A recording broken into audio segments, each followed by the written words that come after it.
era el hermano que partió con el Señor? Juan Melgar. No me acuerdo el nombre. Julio Melgar. Y era tremendo porque había allí, estaba haciendo como un reconocimiento al pastor, hermano,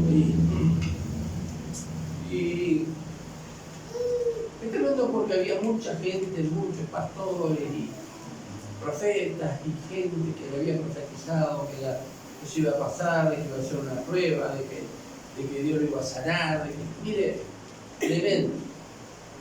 Y en ese lugar que era como un anfiteatro, que había miles de personas, había un pastor que estaba allá arriba, que él bajó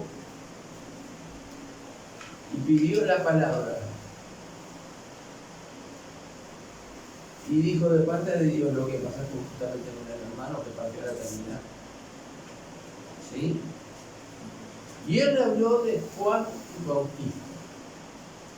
Como Juan el Bautista estaba en la flor de la edad de su ministerio y el Señor decidió, como a más o menos a 6 meses de edad con el Señor, porque eran primos aparentemente, tendría unos 32, 33 años, 22 y medio, no sé, más o menos, 22 años. El Señor decide llevárselo en la flor de la edad, el tiempo que su ministerio estaba siendo más impactante. Y uno dice, ¿por qué? Sabrá el Señor. ¿Amén? Sabrá el Señor. No nos vamos a poner, quizá usted piense, bueno, puedo haber sido esto, aquello, está bien. Cada uno de nosotros podemos pensar distintas cosas por las cuales el Señor se lo haya llevado, ¿no es cierto? Y hay un relato en Segunda de Reyes, capítulo 20, que justamente habla de la enfermedad de Ezequías, rey del reino de Judá.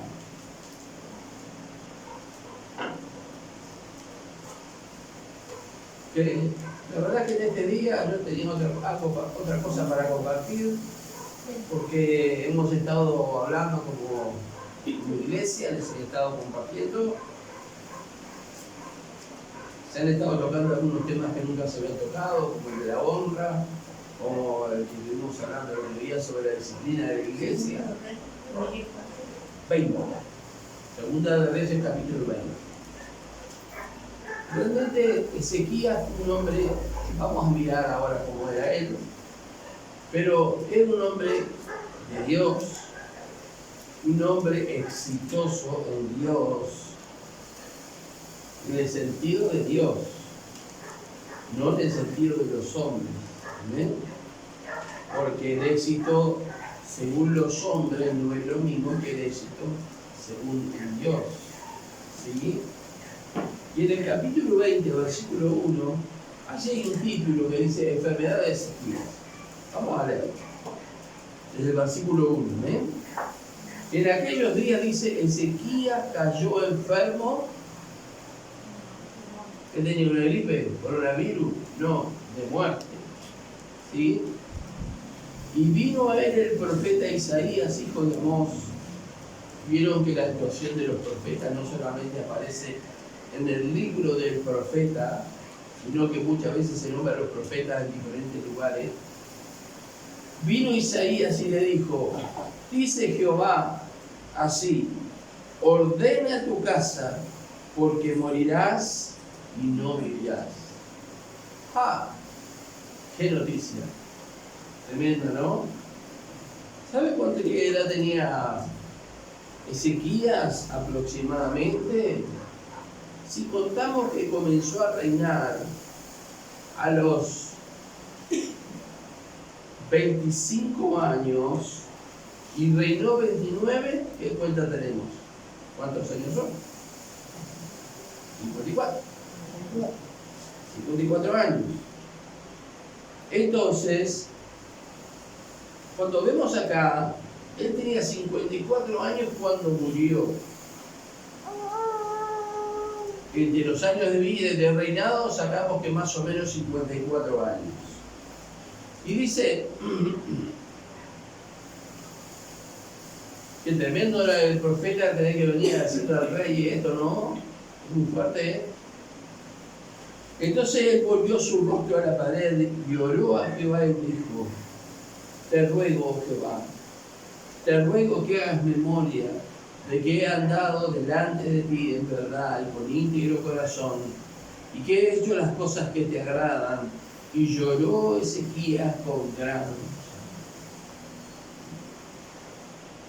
Y antes que Isaías saliese hasta la mitad del patio, vino palabra de Jehová a Isaías, diciendo: vuelve y di a Ezequías, príncipe de mi pueblo, así dice Jehová, el Dios de David tu padre: yo he oído tu oración y he visto tus lágrimas. He aquí, yo te sano, y al tercer día subirás a la casa de Jehová. Y añadiré a tus días 15 años, y te libraré a ti y a esta ciudad de manos del rey de Asiria, y ampararé esta ciudad por amor a mí mismo y por amor a Dios, a David, mi siervo. Después el resto puede leerlo usted en su casa. Es tremendo, ¿no? Y vemos el corazón de Dios. Realmente, hermanos, cuando le dice que va a morir y allí da su rostro, pone su rostro contra la pared y comienza a clamar y comienza a pedir y comienza a rogar, comienza a decirle: mira, Señor, yo me he esforzado por hacer lo que te agrada. El Señor nos ayude, ¿no? Ojalá nosotros en nuestras oraciones pudiéramos decirle al Señor: Señor, cúmpleme esta petición, porque yo he hecho siempre lo que te agrada. Yo no lo haría la oración, porque reconozco que no siempre he hecho lo que agrada al Señor. Pero vamos a ver un poquito la vida del rey Ezequías, ¿no? ¿Cómo es el corazón de Dios? Uno puede decir: fue Isaías y dijo, te vas a morir, arregla todo, Pero Dios estaba mirando el corazón del rey Ezequías. Y ahí vemos el verdadero carácter de Dios. Y también vemos el carácter del rey Ezequías. Porque cuando estamos en victoria, cuando estamos bendecidos, cuando estamos en triunfo, cuando estamos llenos y abundamos y sobreabundamos, tenemos de todo, gloria a Dios, aleluya. Pero ¿qué pasa si viene el profeta y nos dice: mira que anda arreglando lo de la herencia, todas esas cosas, porque lo hace? ¿Qué le diríamos nosotros al Señor? Yo conozco la opinión de algunas personas, de lo que le dirían al Señor: Señor, no, bien, vamos, Señor. Lo que le diríamos nosotros al Señor. Sin embargo, allí se vio su corazón. Él no se reveló, Él no gritó, no insultó al profeta, como vemos muchísimas veces cuando Dios determina algo en su palabra, en los libros de los reyes o en otros libros de la Biblia sobre una persona, que la persona comienza, ¿verdad?, a ponerse en contra de Dios, reyes que presionaban, mataban a la gente después de que viniera la palabra, y contra los mismos profetas iban, tremendo. Pero en este caso, este rey, sabiendo que le quedaba poco, se enfrentó a la presencia de Dios en un clamor, en un lloro, presentándole al Señor que realmente Él había llevado una vida agradable a Él. Mi hermano, Dios quiera que nosotros podamos llevar una vida agradable a Él. Amén. Eso no nos va a salvar, nos va a salvar la gracia de Dios, la misericordia de Dios. Pero como Dios mismo es santo, dice la palabra: procurad vosotros ser santos en toda vuestra manera de vivir. Entonces, frente a ese versículo uno dice, ¿cómo yo voy a ser santo como Dios en toda manera me vive? No, Dios pone una vara, una medida, hacia la cual nosotros tenemos que ir caminando y dirigiéndonos. ¿Bien? Un día cuando lleguemos a ser la gloria, vamos a ser santos y vamos a estar con el Señor, porque vamos a estar, la santidad que Dios nos va a dar en ese momento, ¿no es cierto?, va a ser lo suficiente para que estar con el Señor. Y no nos podríamos estar. ¿No le parece? Y bueno, realmente vemos cómo este hombre clamó, cómo vivió, cómo el corazón de Dios se enternece, y allí el Señor por un momento cambia sus planes. En realidad no cambia sus planes, él ya lo tendría en sus planes. Simplemente quizás quería ver una vez más, quería que Ezequías, no Dios ver la reacción de Ezequías, porque Dios sabe nuestra reacción. Dios no necesita probarnos. Cuando Él nos prueba es porque para que nosotros veamos lo que hay en nosotros, aprender algo nuevo en nosotros, ¿no es cierto? Algo Él nos quiere enseñar. Y acá Ezequías algo aprendió. Aprendió humildad, quebranto, mansedumbre, quizá era lo que le faltaba a Ezequías. Y él lo aprendió en ese momento. Entonces cuando Dios vio que Ezequías realmente tomó la decisión, porque hubo médicos que murieron, reyes, por ejemplo, en un caso un rey que murió y en vez de buscar a Dios, buscó a los médicos. Pero no, este rey Ezequías buscó a Dios. Amén. Buscó a Dios. Y si Dios le hubiese dicho, mirá, no hay vuelta con esto, Ezequías, yo creo que él hubiese dicho, amén, Señor, bendita sea tu palabra. Pero damos gracias a Dios que el Señor obró y permitió que este varón viviera durante 15 años más. Yo saqué la cuenta, si él había vivido 54 años en total y el Señor le había regalado 15, esto sucedió a los 39 años también. Una edad en que, ¿verdad?, a los 40 años todos nosotros, yo por lo menos a los 40 años estaba bien, estaba en salud, todo estaba bárbaro, ¿sí? Por eso él dice que el Señor justo me vas me vas a llevar justo ahora en la flor de la vida, me vas a llevar, Señor. No tenía 40 años. Estas son cifras aproximadas, ¿no? Puede ser 38, 39, 40, 41, pero más o menos cifras aproximadas. Entonces, cuando vamos un poquito más atrás, vemos en el capítulo 18, cuando empieza a reinar Ezequías, hijo de un rey, el más perverso rey que hubo sobre el reino de Israel. Sobre el reino de Judá. 18.1 dice, en el tercer año de Oseas, hijo de Era, rey de Israel, comenzó a reinar Ezequías, hijo de Acaz, rey de Judá. Recuerden que el reino se había dividido, reino del sur y reino del norte, Judá, ¿verdad?, e Israel. Y este varón, Ezequías, había comenzado a reinar en el reino de Judá. Y eso ocurrió aproximadamente por el año 1250, antes de Jesucristo. Amén.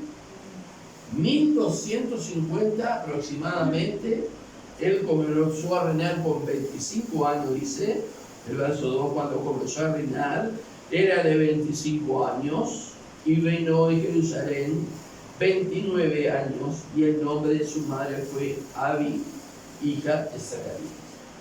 Ahora, miremos nosotros que tenía 25 años, era bien joven, bien joven. Indudablemente que los hijos de los príncipes eran preparados para reinar. En este caso, a pesar de que su padre había sido un hombre perverso, él había salido derecho. Él había salido como una persona que amaba realmente a Dios. Hay quien uno dice, no, lo que pasa es que yo soy carterista porque como mi padre fue carterista y mi abuelo fue carterista y mi bisabuelo fue carterista. No, no tiene por qué ser así. No, porque como mi abuelo era borracho y mi padre era borracho y mi bisabuelo era borracho, entonces yo salí borracho. No tiene por qué ser así. No, porque mi madre era bruja y mi abuela era bruja y mi bisabuela era bruja, entonces yo soy bruja. No, de ninguna manera. Acá vemos a un hombre, a un joven llamado Ezequías que creció en el reinado del peor de los reyes de Judá, pero sin embargo él no se contaminó. ¿Se dan cuenta? Él no se basó en el temor a los ídolos. Él no se basó en el temor a aquellas entidades espirituales a las que le ofrecían los niños, como Moloch, ¿verdad? Allí en Moloch, en el valle de Hinnom, estaba aquella estatua de hierro con los brazos incandescentes, y allí le ponían los bebés, ofrecían sus hijos allí. Imagínense qué horror. Pero él no se contaminó con ninguna de estas cosas, porque dice el verso 3 que hizo lo recto ante los ojos de Jehová con 25 años. Hizo lo recto ante los ojos de Dios. Hermanas y hermanos, la ley de Dios, la ley moral de Dios, sigue vigente para todos. Amén.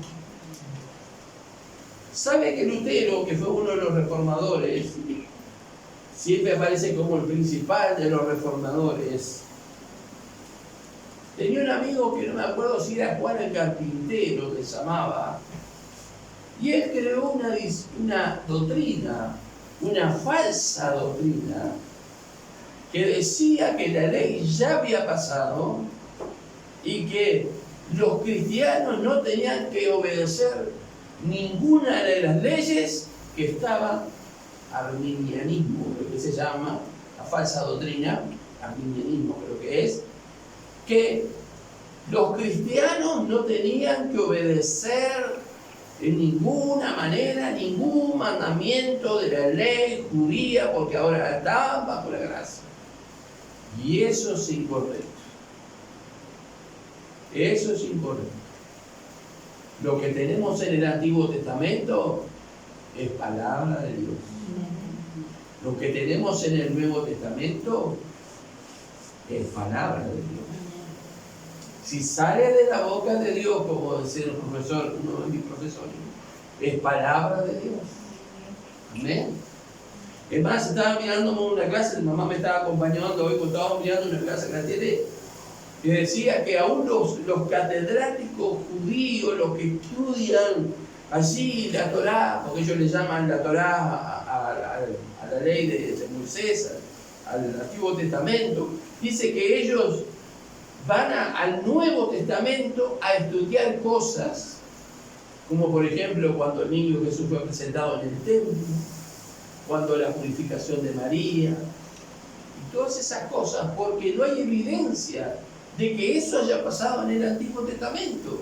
Entonces ellos van a leer los relatos del Nuevo Testamento, donde hay cosas y prácticas judías que no estaban, que no aparecen en el Antiguo Testamento. O sea que la sabiduría de Dios, el Espíritu Santo, hizo esto. Dejó cosas no escritas en el Antiguo y las dejó escritas en el Nuevo, para que esas personas finalmente fueran a leerla, más allá de que crean o no, y a saberlas. Amén. Y así, sin querer queriendo, como decía el Chavo, están leyendo el plan de salvación. Pero es el Espíritu Santo de Dios el que hace todas estas cosas. Amén. Gloria a Dios. Dice, hizo lo recto del verso 3 ante los ojos de Jehová, conforme a todas las cosas que había hecho David su padre. ¿Por qué nombra a David? porque el pacto de Dios fue con David, que su descendencia siempre ocuparía el trono de Israel.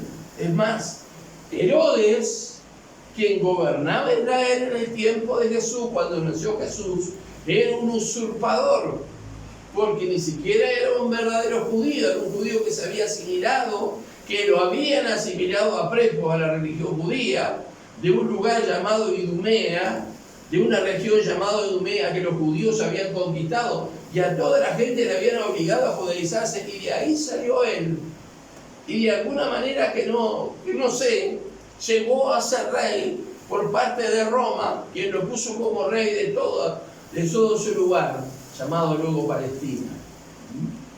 Pero vemos allí que su modelo fue David. Y cuando ustedes leen la historia de cada rey, siempre va a decir, pero no fue como David, su padre. Porque no fue como David, pero no hizo las cosas como David. Porque el modelo que Dios estableció en ese momento, David, un hombre que tenía un corazón conforme al corazón de Dios. Amén. ¿Lo ha leído eso? Amén. Entonces vemos en la palabra de Dios que él tenía una persona en la cual, un espejo en el cual él se miraba, que era su antepasado David. Que Dios, cómo Dios había estado con David, cómo había actuado David en todas las circunstancias. ¿Sabe que durante el reinado de David no hubo idolatría? ¿Cuándo comienza la idolatría en Israel? Nos dice la palabra del Señor que ellos venían ya, cuando venían peregrinando, traían sus dioses. ¿Sí? Cuando entraron a la tierra prometida. Pero en el tiempo del rey Salomón, Salomón hizo algo que estaba, por eso cayó, que estaba prohibido. ¿Qué hizo? Se casó con muchas mujeres.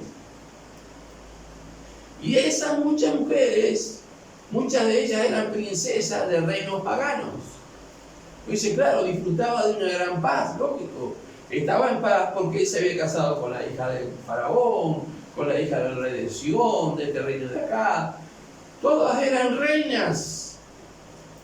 Y él edificó casas para ellas. Lo dice la palabra de Dios, no lo estoy inventando. Lo dice la palabra de Dios. Él le edificó casas para ella y para sus dioses. No solamente le edificó casas para sus dioses, sino que también dice que se postró delante de ellos. Dice, pero si era el hombre más sabio, no era que Dios le había dado tanta sabiduría para gobernar. Le pido, Señor, dame sabiduría para entrar y salir frente a este pueblo, porque yo no sé cómo entrar y salir, o sea, yo no sé cómo gobernar. Y Dios se lo dio. Pero no pidió sabiduría espiritual. Si hubiese pedido sabiduría espiritual, se le hubiese dado para no caer de la forma que cayó. Y después la cosa se puso densa porque empezó a perseguir gente, empezó a presionar gente. Aquella paz que tanto había se terminó. Mire, la paz que no está fundada en Dios no es una paz verdadera. Amén. Por más que los presidentes se junten, firmen un papel diciendo que no va a haber agresión. ¿Sabe? Voy a decir esto. Está la paz del billete. ¿Conocen la paz del billete? ¿Conocen la paz del billete ustedes? Mi esposa la conoce. Pues yo ya lo he contado otras veces. Es esa paz que cuando el esposo llega de repente con el sobre del sueldo y todo es color de rosa en el hogar. ¿No es cierto? Todo es mi amor, todo es te amo, te quiero, te adoro. Compro esto, compro aquello. Eso por el 2, 3, 4. Pero ¿qué pasa cuando llega por el 20 por ahí? Y ya andamos arrancando las últimas monedas para el boleto. Ya la luna de miel comienza a ser luna de hielo. porque comienzan las discusiones, porque la paz era porque tenían dinero, porque podían comprar, porque podían tener. Pero después cuando no hay, se pierde la paz. Eso es una paz verdadera, eso no es una paz verdadera. La paz verdadera es cuando hay dinero, cuando no hay dinero, cuando hay dinero, cuando hay recursos, cuando no hay recursos. Dice el apóstol Pablo, en toda circunstancia he sido enseñado. En el plan de lectura que tienen los maestros de la escuelita, por todo y en todo he sido enseñado. Sé tener escasez, sé tener abundancia, todo lo que dice. Por eso que el Señor nos ayude, ¿verdad? Y Él tenía un modelo. Nosotros, hermanos, tenemos que tener un modelo de vida. Amén. Tenemos que tener un modelo de vida. Hay algunos que tienen modelo de vida Maradona, son fanáticos de Maradona, ¿no? Otros tienen modelo de vida un cantante famoso. Otros tienen modelo de vida a una persona ilustre que en el pasado hizo determinadas cosas y escribió libros con una determinada ideología, y esa persona para mí es mi modelo. Lo que pensaba esa persona, lo que pensó en su momento y lo dejó escrito, es mi modelo. Yo tenía modelo cuando no era un hijo de Dios, pero cuando conocí a Jesús, me di cuenta que Jesús era el mejor, el mayor y el único modelo que yo podía tener. Amén. Para crecer, amén, para avanzar. Amén. Amén. El único. La palabra del Señor nos enseña eso. Ser semejantes a Él. Él es nuestro hermano entre muchos hermanos, dice la palabra, nuestro hermano mayor. Amén. Sabe que yo tuve la bendición de tener a mis hermanos mayores en la escuela, así que nadie se metiera conmigo, pues yo le decía a mi hermana, y mi hermana lo agarraba a las piñas, no tenía ningún problema. Era flaquita mi hermana, pero mi hermana se ve que pegaba con el hueso. Nosotros tenemos nuestro hermano mayor, que es Jesús. Amén. Que debe ser nuestro modelo de vida. Amén. Nuestro modelo de pensamiento, nuestro modelo de sentir. Cuando usted siente algo, piensa algo, vaya a ver qué haría Jesús en esta circunstancia.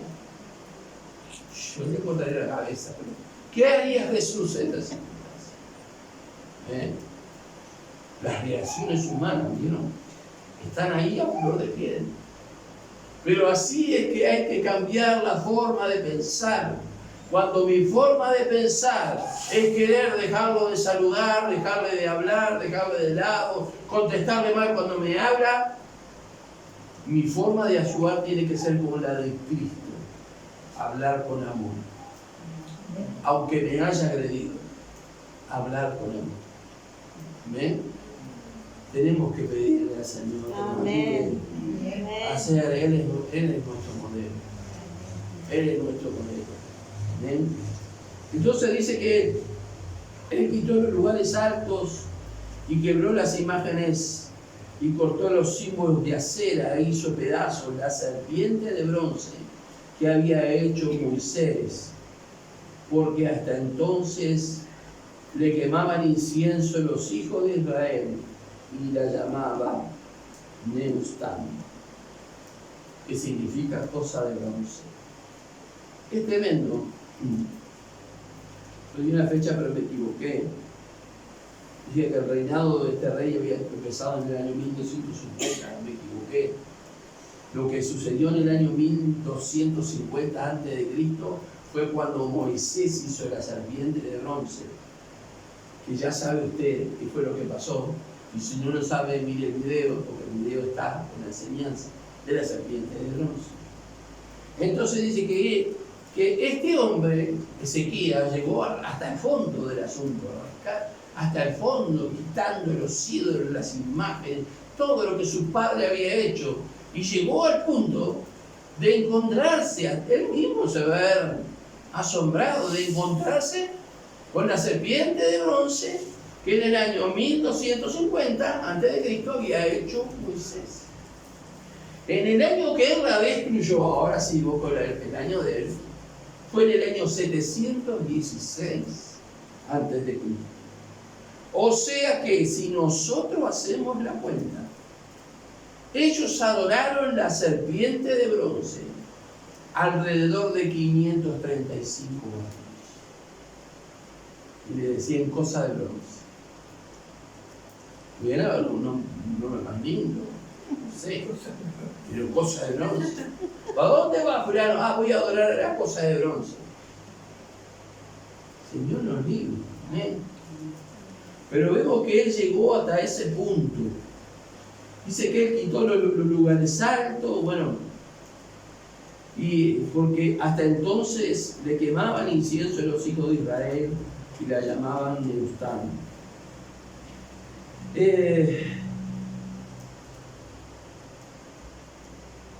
¿Sabe que esto, cuando los reyes lo hacían, se creaban muchos enemigos?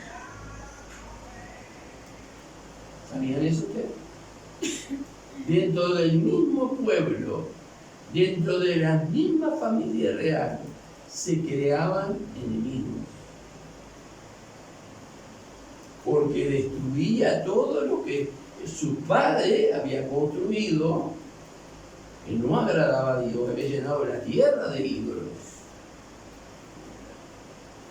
¿Sabe qué? Mire, dice acá, quebró las imágenes y cortó los símbolos de acera. ¿Ustedes saben lo que es los símbolos de acera? ¿Saben? ¿Quién sabe? Los símbolos de acera eran árboles que habían sido cortados, que eran como obeliscos, pero que tenían forma de pene. Así eran los símbolos. Y él cortó todo eso. Y dice, en Jehová Dios de Israel puso su esperanza. Claro. Era un hombre que entendía las cosas de Dios. Que él no podía confiar en nada más que fuera el Señor. Ni en sus fuerzas, ni en su reinado, ni en su ejército, en nada. Dice aquí, en Jehová Dios puso su esperanza. Y hermanos y hermanas, la única esperanza que nosotros tenemos sobre esta vida es nuestro Señor. Amén. Yo creo que estamos viviendo la peor época de la humanidad. La peor época de la humanidad. Donde están pasando y sucediendo cosas en lugares terribles, que no han sucedido nunca, no habían sucedido nunca, sucedieron. Nosotros, por misericordia de Dios, parece que por alguna razón Dios nos guarda, nos protege, nos cuida, más allá del COVID, bueno, otras cosas, pero no hemos experimentado guerra, ni hambruna, no hemos experimentado terremotos, ni maremotos, ninguna de esas cosas.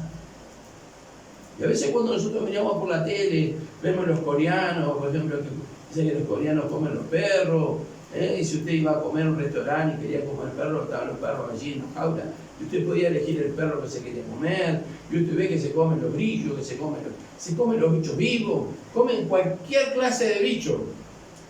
Y dicen, ¡ay, qué asco! Sí. Pero esos países que hubieron en guerra, no tenían nada para comer. Yo me acuerdo de uno de estos que anda viajando por el mundo viendo la cocina, estaba en Vietnam un día y tenía un bicho en un palito clavado asado, y dice, no será una rata esto, ¿no? Voy a probar. Y cuando se la puso el perro salió corriendo. ¿Quién sabe qué sería? Y no la comió, obviamente. Pero una rata asada en un palito. ¿Se da cuenta? Dice, pero ¿cómo pueden comer esa porquería? Sí, hermano. Nosotros no sabemos lo que es tener hambre. Lo que es tener frío. Lo que es tener soledad, oscuridad. No sabemos. Pero para esos países sí sabían muy bien. Que el Señor nos auxilie, ¿verdad? Amén. No queremos nada de eso para ninguna nación, y menos para nuestra nación. Que Dios bendiga, por eso oramos cada día. Yo he cambiado mi oración por los alimentos, luego por la mesa de cada uno de mis hermanos, pero por la mesa de cada uno de los uruguayos también. Que el Señor nos guarde y guarde este mundo de esas cosas. ¿Amén? Dice, y después, ni antes de él hubo otro como él, entre todos los reyes de Judá. Quiero detenerme un poquito acá. No terminé todavía. No sé cuánto llevo. Se destacó. 35. Ezequías fue una persona que se destacó como rey. Él no buscó destacarse. Dios mismo se encargó de destacarlo como un rey, como nunca había habido un rey que se había convertido. Yo quiero decirle algo, hermano. Quiero decirle algo, hermano. Nosotros también debemos de destacarnos con los talentos y los dones que Dios nos ha dado. Debemos destacarnos mostrando la gloria de Dios en el lugar donde Dios nos pone. Amén. Si yo soy enfermero y yo estoy trabajando en un lugar, yo tengo que destacarme.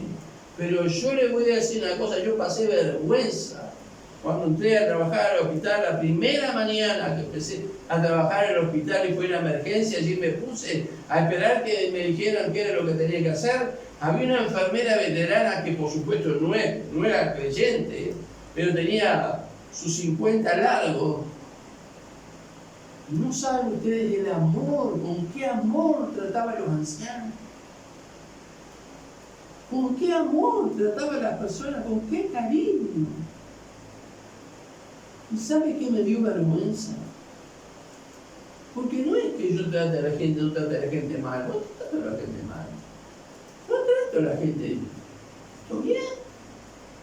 Pero me di cuenta que esta señora estaba haciendo algo que superaba lo que yo debería ser como hijo de Dios. Yo aprendí una lección en esa mañana.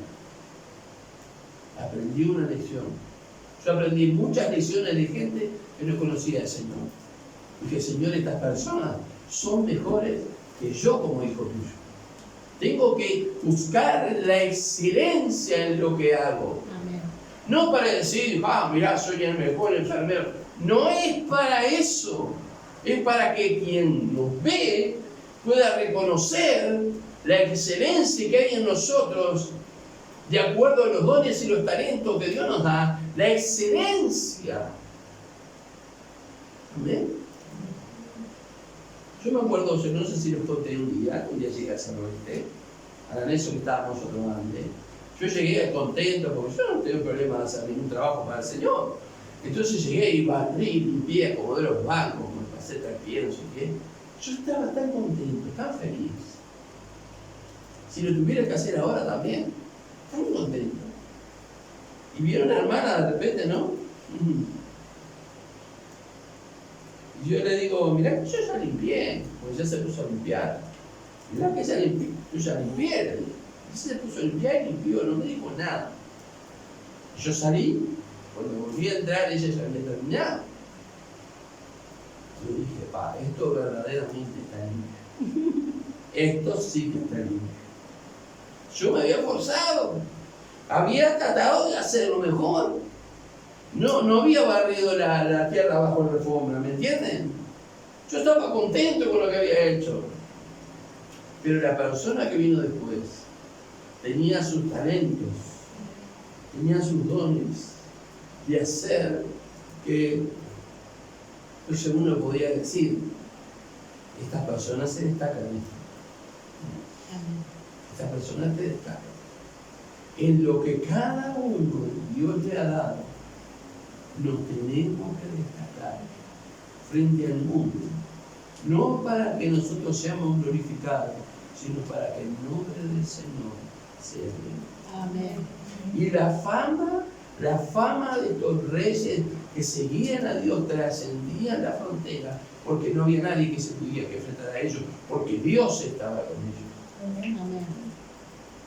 El joven Timoteo, cuando Pablo llegó a la ciudad donde estaba Timoteo, dice que todo el mundo en esa ciudad y en la siguiente hablaban y daban buen testimonio de Timoteo. ¿Qué hizo Pablo? Vos te venís conmigo. Miren que Pablo no era de andar acarreando discípulos porque sí. Realmente Timoteo llegó a ser su hijo en la fe. Y a la persona que le confió, cuando él estaba preso, que era anciano, que le confió el trabajo de ir acá, de ir allá, de corregir esto, de corregir lo otro. Porque Timoteo fue una persona que se destacó. Ojo, no voy yo, pero va Timoteo. Ah, Timoteo. Ah, qué suerte, Pablo, no viene. Che, pero mirá que viene Timoteo. Oh, viene Timoteo, no. Señor nos ayude a destacarnos en aquellos que hemos sido llamados. ¿Amén? Amén. Dice, ni después ni antes de él hubo otro como él entre todos los reyes de Judá, dice el versículo 5. ¿Vieron? No hubo otro como él ni antes ni después, aparte de David, ¿no? Dice, porque siguió a Jehová, dice la palabra, y no se apartó de él, sino que guardó los mandamientos que Jehová prescribió a Moisés. ¿Vieron? ¿Qué dice allí? Siguió a Jehová. Nosotros podemos decir, siguió al Señor. Siguió al Señor. Miren, ¿cómo podemos nosotros seguir al Señor hoy? ¿Cómo siguió al Señor en ese momento? El Señor no se podía ver. Hoy el Señor no se puede ver tampoco. Acá está el mapa. Acá está el instructivo para seguir al Señor. Cuando dejamos nosotros de cumplir con lo que nos dice el Señor en su palabra, dejamos de lado la palabra de Dios, entonces dejamos de lado la instrucción, perdemos el rumbo como hijos de Dios. Hasta que volvemos con misericordia al camino de la gracia. ¿Ven? No se apartó de él. ¿Ustedes piensan que para Ezequías como rey fue fácil permanecer en Dios? No le fue fácil cuando era joven porque el padre era el rey más perverso y toda la gente que estaba, parece que cuando hay perversión, todo el mundo entra en esa perversión y en ese polvorio. Qué fácil, qué contagioso que es la maldad. Es muy contagioso. Lo vemos en la Biblia más a veces. Se armó lío con Pablo, con alguno de los que estaban, y la gente empezaba a gritar. Como pasó en Éfeso. Y había gente que no sabía ni por qué estaban gritando, pero estaban gritando. Gana de los Efesios, grande Diana de los Efesios. ¿Y por qué gritan? No sé. ¿Cómo estaban gritando? Y hay gente que se une a la maldad. Se une a la maldad. Y mire, la maldad eso es un llamador. Hay un lío y ahí, antes había un lío y alguien se metía a separar para que no se pelearan. Ahora hay un lío y todo el mundo firma con el celular y ahí apuesta. Yo le apuesto a fulanito. Y ahora pues, las mujeres se agarran a las piñas también. Ah, yo le apuesto a fulanita, a la del buzo rosado. Yo le apuesto 100 pesos, 100 pesos. ¿Quién apuesta? ¿Quién apuesta? Los seres humanos se nos pega muy fácil malo. Pero qué difícil es andar en el lado bueno, andar en la luz, ser sal. Y el rey Ezequías era un hombre bien parado, bien firme en sus convicciones. Y cuando yo tengo claro cuáles son mis convicciones, entonces no va a haber quien pueda moverme de allí, porque mis convicciones estarán en el Señor, que es la roca. Amén. Amén. ¿Quién me puede mover? Nadie. ¿Cuáles son sus convicciones? ¿Cómo es que hoy cree, mañana no cree, hoy tiene ganas, mañana no tiene ganas, y hoy le sigue, mañana no le sigue? ¿Por qué es eso? Porque hay un problema con sus convicciones. Usted tiene que estar convencido de quién es. ¿Qué es usted? ¿Un pedazo de carne que flota por el mundo? ¿Qué es? ¿Una partícula en medio de una galaxia? ¿Qué es? Somos hijos de Dios, hermano. Y tenemos que convencernos que somos hijos de Dios y que creído en el Salvador. Amén. Y que Él es nuestro modelo. Amén. Y guardó, no se apartó, dice la palabra. Qué tremendo, no se apartó, hermano, se mantuvo fiel. Tenemos que aprender de este varón, porque no se apartó, fue fiel. ¿Quién? ¿Cuántos de los que estamos acá podamos dar testimonio de que nunca nos hemos apartado? Porque podemos estar dentro de la iglesia y nuestro corazón y nuestro pensamiento en otro lado muy diferente. En la película que vamos a ver, en lo que voy a cocinar, en lo que voy a hacer, hacia dónde voy a ir, en el trabajo, mil cosas podemos estar pensando. Pero lo cierto es que Él no se apartó. Y es una exhortación para que nosotros nos apartemos. No, porque vení, fulano, vamos a hacer tal cosa. No, dice, en la iglesia no me permiten. Miramos. Fulano, vení, vamos a hacer tal cosa. No, porque el pastor no me deja. Mentira. Fulano, vamos a hacer tal cosa. Y hablando del mal, ¿no? No, lo voy a hacer porque soy un hijo de Dios. No lo voy a hacer porque amo a Dios. No lo voy a hacer porque yo creo en Él.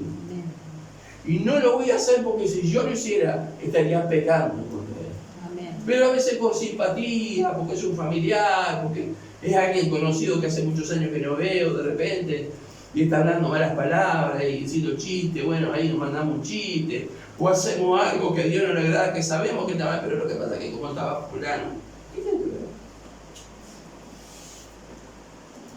Cualquiera que llamándose hermano sea adúltero, borracho, ladrón, blasfemo, etcétera, etcétera, con los tales, dice la palabra, dijimos el otro día, ni aún comáis. No con la gente de este mundo, como éramos nosotros también en otro tiempo. Éramos así, estábamos en algún lugar de eso, hacíamos una de esas cosas, si no se refiere a que personas que se dicen ser hijos de Dios y que viven una vida de pecado, con los tales ni siquiera te sientes a comer. Eso enseña la palabra. Qué bueno, ¿verdad? Y sigue diciendo algo más. Jehová estaba con él, claro. Él era un rey. Y el rey no solamente era el que gobernaba, sino que en Israel era el líder espiritual de la nación. Cuando el rey andaba chueco en los caminos de Dios, todo el pueblo andaba chueco, por la gran mayoría, porque había algunos que decían no, de ninguna manera. Fíjense ustedes en algún momento van a llegar a eso, a ese lugar de la palabra donde habla de los descendientes de Sadoc. ¿Por qué el Señor separó, eligió a los descendientes de Sadoc, que eran levitas y sacerdotes? Porque los levitas y sacerdotes se unieron al culto pagano, pero la familia de Sadoc dijo no. Preferimos quedarnos en nuestra ciudad, con nuestras vacas y ovejas, pero no servir a los ídolos. Entonces Dios separó al resto de los levitas, los puso como porteros del templo y les dio el ministerio a Sadoc y a toda su descendencia. ¿Por qué? Porque como dice acá, Jehová estaba con él. ¿Quiere que Dios esté con usted? Amén. ¿Quiere que el Señor esté un momento con usted? Amén. Bueno, esté usted con Él. Amén. No hay vuelta. Amén. Si usted está con Él, Él va a estar con usted. Si usted está con Él en las condiciones que Él pone, que tenemos que estar con Él. No es que yo voy haciendo cualquier cosa, sino que Dios está conmigo. Como me dijo un hermano, tengo una gotita de sangre que siempre me está cayendo en la cabeza. Me está quitando mi pecado. Yo era nuevo en el Señor, yo me imaginé, no sé, un tanque y que estaba roto, que le caía una gotita de sangre en la cabeza. No entendía. Pero él se mandaba alguna y decía, pero hermano, no, yo tengo una gotita de sangre, dice, que continuamente está cayendo en mi cabeza y me está lavando de mi pecado. Sí, pero no por eso yo voy a pecar, porque la sangre me limpia. Voy a decir, voy a pecar total si la sangre me limpia. Dios sabe, sí, Dios sabe. Sí. Sufriremos la consecuencia de nuestros actos. Dice, Jehová estaba con él y a donde quiera que salía, prosperaba. Eso es lo que el Señor quiere de nosotros. Que sea su presencia la que nos dé prosperidad. Allí en 1 de Juan, creo que es que dice, ¿no? Amado, dijo Juan, deseo que seas prosperado, así como prospera tu alma. Mire, busquemos el reino de Dios y lo demás será añadido. Busquemos nuestra prosperidad del alma, nuestra prosperidad espiritual. Y el Señor se va a encargar. Pero qué bueno cuando se hay una persona próspera en algún lugar. En un velorio, por ejemplo. Hay una persona próspera. Me refiero a lo espiritual, capaz que anda con un agujero en el zapato. Pero tiene una palabra para el doliente. Tiene una palabra de ánimo y de aliento para aquellos que sufren. Eso me habla de que Dios está respaldando, de que Dios está prosperando a esa persona. Amén. Va a llegar un momento que vamos a preferir mucho más, si ya no lo es, la prosperidad espiritual que la material. La prosperidad espiritual es más difícil de conseguir. Hay que orar, hay que buscar la palabra, hay que ayunar, hay que morir a lo viejo, hay que negarse a sí mismo, muchas cosas. Pero al final llegará la prosperidad espiritual. Dice, y él se rebeló, para terminar, y él se rebeló contra el rey de Asiria y no le sirvió. ¿Vieron? Asiria era la potencia mundial de ese momento. El ejército asirio no se podía contar de tanta cantidad que era. Desde que lo iban pasando, iban tirando una monedita. Y ahí recién cuando ellos terminaban de pasar, trataban de contar, pero imposible contar la cantidad de soldados. Los soldados asirios eran los más crueles que habían. No perdonaban, madres embarazadas allí cortaban, mataban a los niños, no les importaba absolutamente nada. Los más crueles. El ejército asirio era el ejército mejor preparado del momento y el más disciplinado. Podríamos decir que es un ejército como el ejército alemán en la Segunda Guerra Mundial. Dice que en la parte de adelante del pecho de su armadura tenían como una especie de escalera y ellos se cortaban la barba de la misma manera, cosa que la barba fuera con el uniforme. Y él dijo, yo no te voy a servir, dijo a la Asiria. Y en esa palabra está implícita, porque yo sigo a otro rey. ¿Vieron? A pesar de lo sanguinario que eran los asirios, terribles, potentes, el ejército mejor preparado, dijo, yo no te voy a servir, dijo al rey de Asiria, porque él estaba sirviendo al Señor. No tuvo miedo a los asirios, no tuvo miedo a los ejércitos cuando vinieron al muro a hablar con ellos y a tratar de convencerlos. Dijo, no hablen nada con ellos.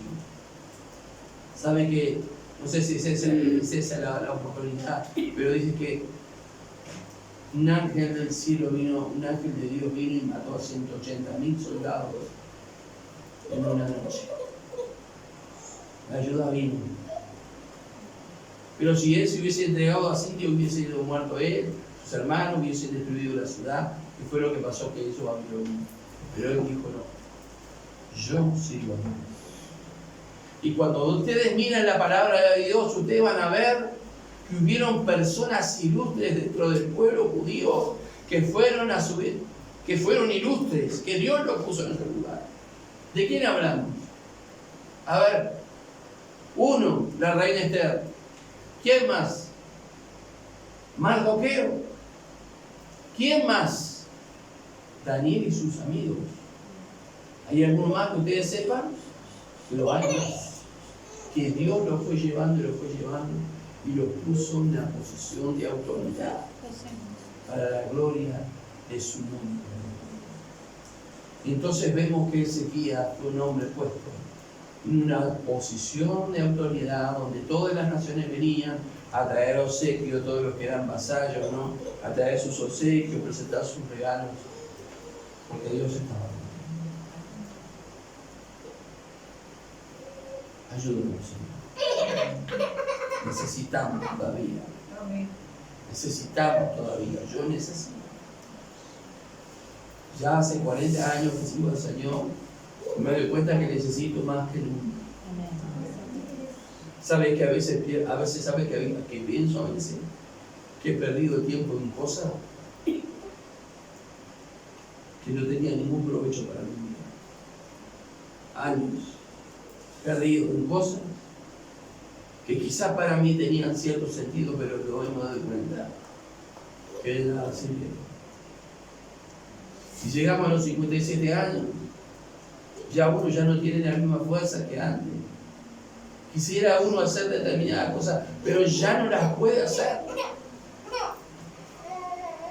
Pero eso no quiere decir que Dios no está con nosotros. El Señor está con nosotros. Miremos lo que realmente importa. Amén. Miremos lo que realmente es verdadero. Señor, te damos gracias en el nombre de Jesús esta noche.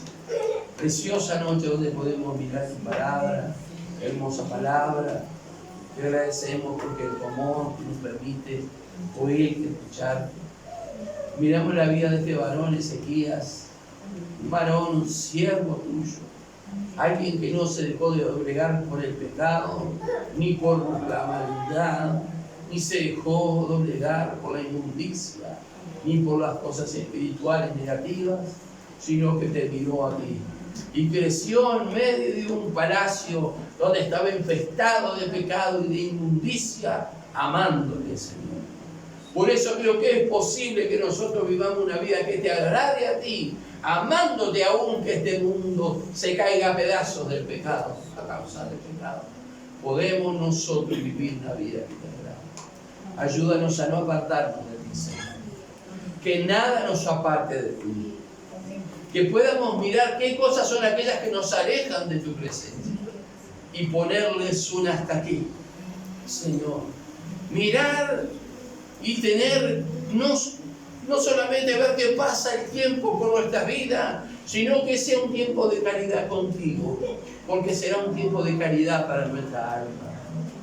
Padre Celestial, bendice a mis hermanos y hermanas que están en esta noche reunidos